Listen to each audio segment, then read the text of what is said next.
What happened when you followed a neighbor's own airtight rules to the letter? Gerald fined me $200 for a rule he wrote himself, and 11 days later, his own rulebook forced him out of his chair. I'm Owen. I moved into Maple Court, a small townhouse community, in March. Gerald runs the Homeowners Association. He's 58, retired, and he treats the bylaws like scripture he personally wrote, because he did. At my first meeting, he held the booklet up and said, "Every rule in here is airtight. I wrote them myself. No exceptions." I remember the way he said airtight. I filed it away. 3 weeks in, I got my first notice taped to my door. $50. My work van, apparently, was a commercial vehicle, parked overnight, a violation of Section 4. I drive a plain white van for an HVAC company. No signage, no logo, nothing painted on it. I knocked on Gerald's door and asked him to explain. He said, "It's a work van. Everybody knows what that is." I asked, "Does the rule say work van?" He smiled.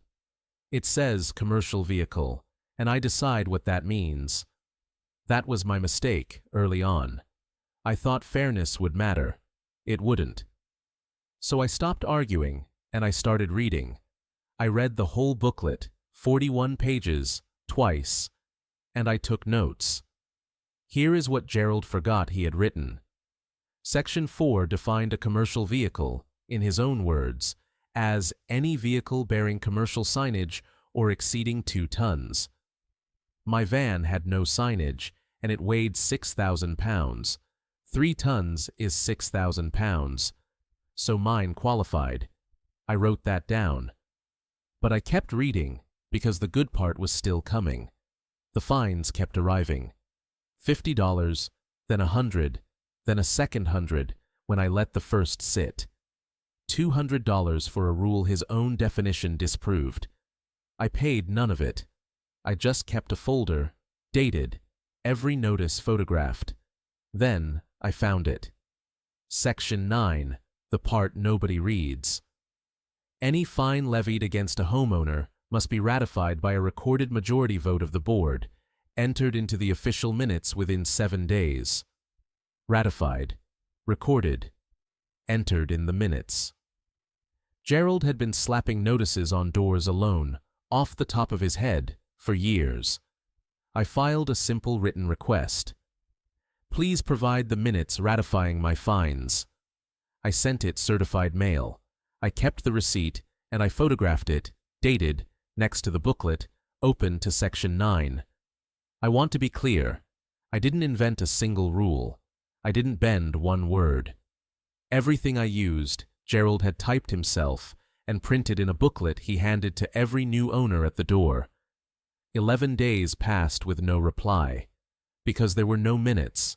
There had never been a vote. Every fine Gerald had ever issued was, by his own airtight rules, void. The monthly meeting was the second Tuesday, 7 p.m. in the clubhouse. Roughly 30 residents show up, more when there's drama, and word had gotten around. I sat in the second row with my folder. Gerald opened with his usual speech about standards and property values. Then he pointed at me. And some new residents think the rules don't apply to them. I stood up. Gerald, quick question. Section 9. Can you show us the minutes that ratified my $200 in fines? He blinked. The what?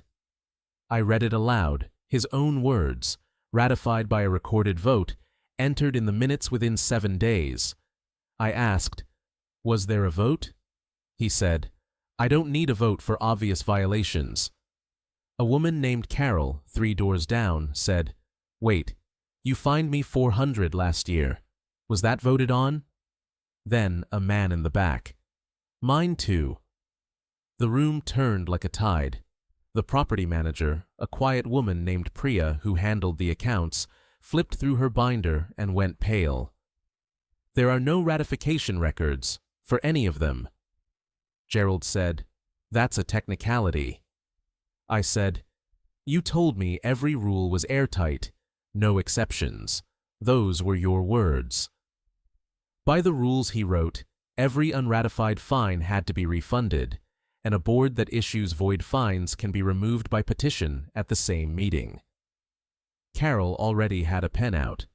The petition went around the room and came back full in under 10 minutes. Gerald sat there gripping his booklet, the one he'd waved in my face, now the thing removing him from his own chair. They voted him out that night. Priya read the count into the minutes, finally, properly recorded. My $200 came back the following week, along with refunds for 9 other homeowners going back 3 years. Gerald cornered me in the parking lot after. "You just went looking for a loophole." I said, "No, I read your book. You built it airtight." He built it airtight. It just locked him in.